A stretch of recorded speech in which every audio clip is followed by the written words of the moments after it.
আপনি যখন কোরআন তেলাওয়াত করেন তখন ইচ্ছে হয় সারাদিন বসে আপনার কোরআন তেলাওয়াত শুনি। বাবা, আমাদের এলাকার মৌলভী তো একটা চোর। সবকিছু মহান আল্লাহ তাআলার রহমত। আপনারা জানেন যে ঘরে কোরআন পাঠ করা হয় না সেই ঘরটাকে বুদ্ধার ঘর বলা হয়।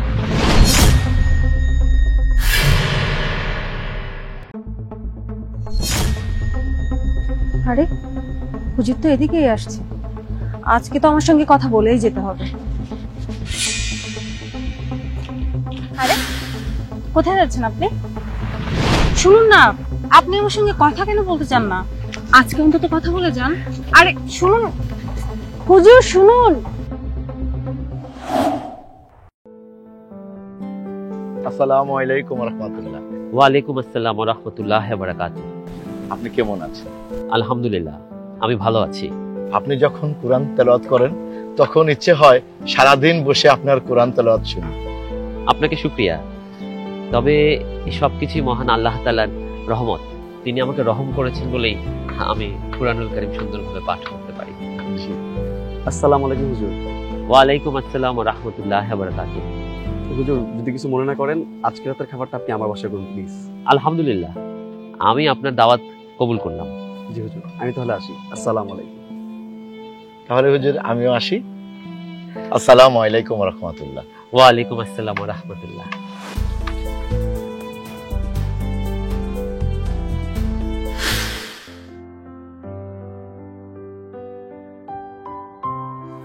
বাবা, আমাদের এলাকায় যে নতুন মৌলভী আসছে না, ওনাকে তো সবাই অনেক সম্মান করে, আর এলাকার সবাই ওনাকে দাওয়াত করেও খাওয়াচ্ছে।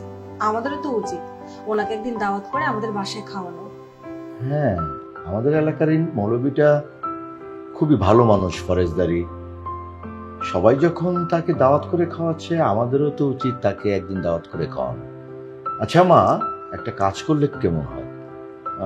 মৌলবী সাহেবকে আজকে রাতে ডিনারের দাওয়াতটা দিয়ে দিই। এটা তো খুবই ভালো হয়। তাহলে তাই করি। হ্যাঁ, আচ্ছা বাবা। আচ্ছা ঠিক আছে।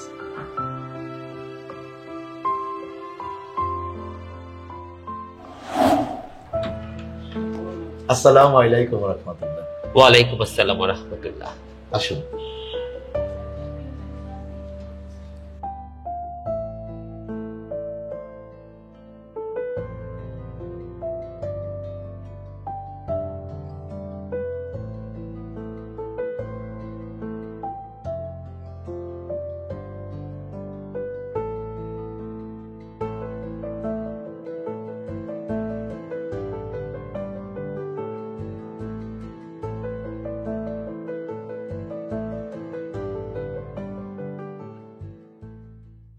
আপনাকে অশেষ ধন্যবাদ। আজকে আপনার ঘরে আল্লাহ পাক আমার রিজিকটা রেখেছিলেন। শুকরিয়া। আলহামদুলিল্লাহ। আমি তাহলে আজ আসি। আচ্ছা ঠিক আছে। আসসালামু আলাইকুম। ওয়ালাইকুম আসসালাম রাহমাতুল্লাহ। আপনি ভালো থাকবেন।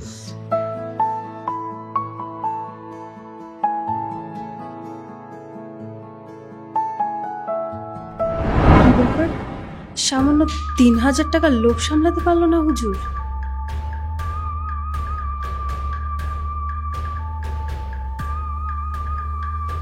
বাবা, আমাদের এলাকার মৌলভী তো একটা চোর। কি বলিস মা? মৌলবী চোর মানে কি বলতেছিস? হ্যাঁ বাবা, আমি যা বলছি ঠিক বলছি। উনি যখন খেতে এসেছিলেন, খাবার টেবিলে প্লেটের নিচে আমি ৩,০০০ টাকা রেখেছিলাম, কিন্তু ওই টাকাটা এখন আর ওখানে নেই। উনি কেমন মৌলভী যে সামান্য ৩,০০০ টাকার লোভ উনি সামলাতে পারলো না? মা, আমারও বিশ্বাস হচ্ছে না মা, তোর কোথাও ভুল হচ্ছে মনে হয়। বাবা, আমার একটুও ভুল হচ্ছে না। আমার স্পষ্ট মনে আছে টাকাটা আমি নিজের হাতে ওখানে রেখেছিলাম, আর এই বাসায় তুমি আর আমি ছাড়া অন্য কেউ থাকে না। টাকাটা উনিই চুরি করেছে। কিন্তু ওনার মতো ফরেজদার মানুষ টাকাটা চুরি করবে? ঠিক আছে বাবা, উনি একজন ফরেজদার মানুষ, কিন্তু আমার কোনো ভুল হচ্ছে না। আমার স্পষ্ট মনে আছে টাকাটা আমি রেখেছিলাম, আর ওই টাকাটা ওখানে নেই। ওই টাকাটা উনিই চুরি করেছে, উনি একটা চোর।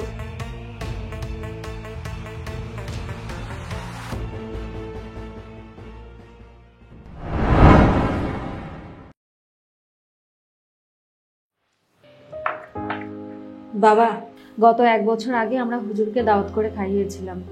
১ বছর পার হয়ে গেলেও কখনো উনি আমাদের বাসায় আসেনি, আর আমরাও কখনো দাওয়াত দেইনি। আমাদের উচিত ওনাকে আরেকবার দাওয়াত করে খাওয়ানো।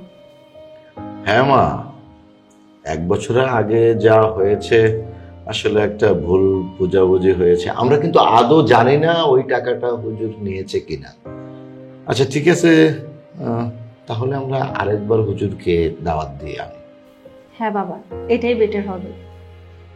তাহলে আজই করি। ঠিক আছে, কেমন আছে? আলহামদুলিল্লাহ, আল্লাহ পাকের অশেষ মেহেরবানিতে আমি ভালো আছি। আসসালামু আলাইকুম, কেমন আছেন আপনি? ওয়ালাইকুম আসসালাম ওয়া রাহমাতুল্লাহি ওয়া বারাকাতুহু। আলহামদুলিল্লাহ, আমি ভালো আছি।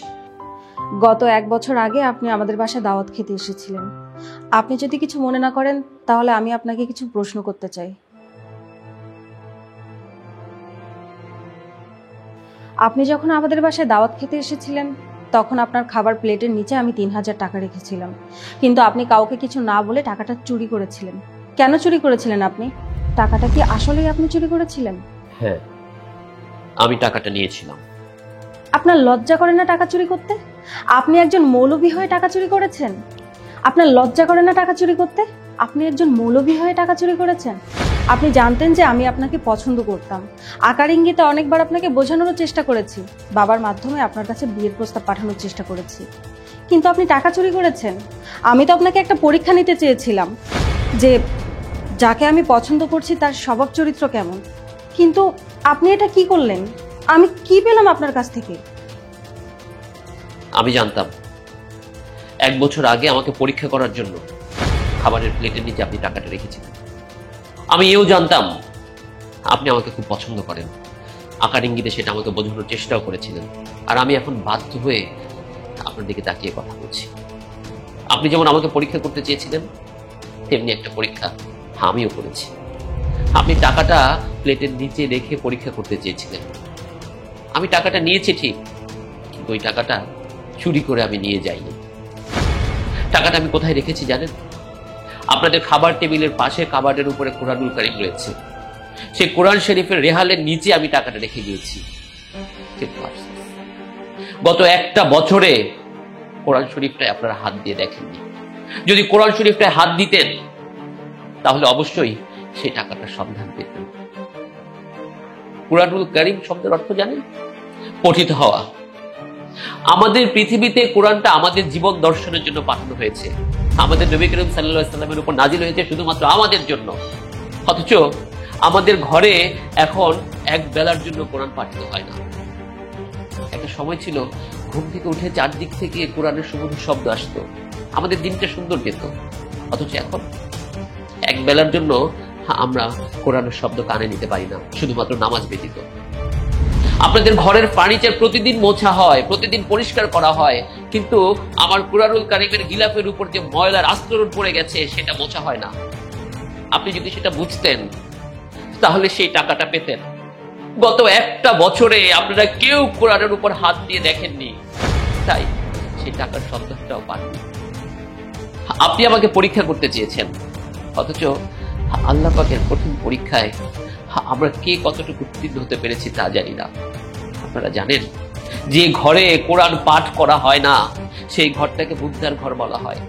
আমাদের আত্মীয় ছোট মুরব্বী যারা কবর দেশে শুয়ে আছেন তাদের জন্য আমাদের নফল ইবাদত গুলো সদকা স্বরূপ যায়, আর কোরআনুল কারীম পাঠ করা হচ্ছে সর্বোৎকৃষ্ট নফল ইবাদত। আমরা কেউ তার মূল্যায়ন করি না। মাফ করবেন হুজুর, আসলে বর্তমান যুগে এসে আমরা এতটাই ব্যস্ত হয়ে গেছি যে কোরআন শরীফ পড়ার মতো সময়টুকু আমাদের কাছে থাকে না। কিন্তু আজকে আপনার কথা শুনে বুঝতে পেরেছি আমরা কত বড় ভুল করি প্রতিনিয়ত। এমনটা আর কখনো হবে না।